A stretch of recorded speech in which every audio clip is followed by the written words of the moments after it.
It's Our Story.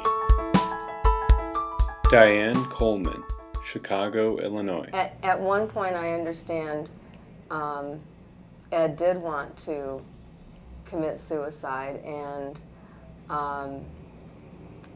it was very important, as he pointed out later, that he got the supports he needed to live.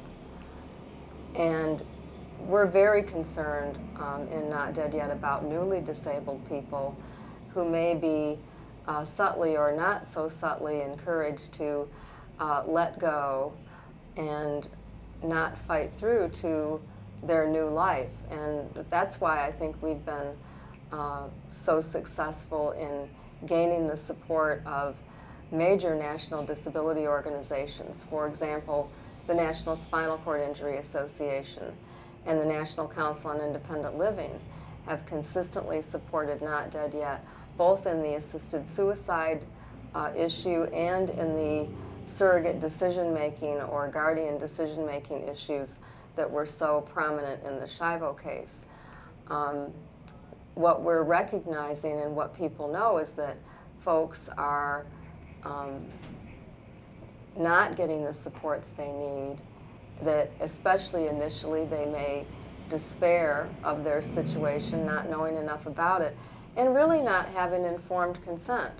Because how can they be informed when what information they have has been coming through the media, bombarding them with things like Jerry Lewis's telethon for years? It's the portrayal of people with disabilities that all these folks have been exposed to is so negative.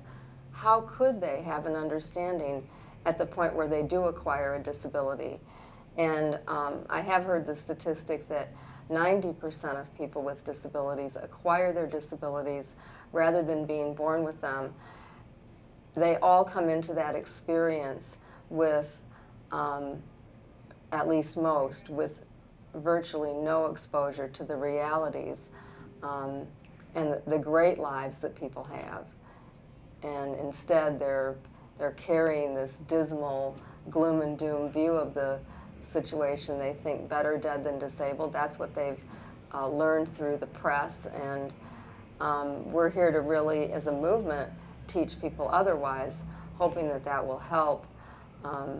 Really that the whole independent living movement, the disability rights movement, will have an impact on what people decide to do when they acquire disabilities. It's all tied together.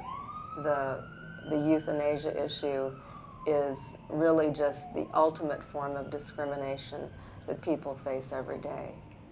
The It's Our Story project is a national effort to make disability history public and accessible. Visit us at www.itsourstory.org or on the It's Our Story project YouTube channel.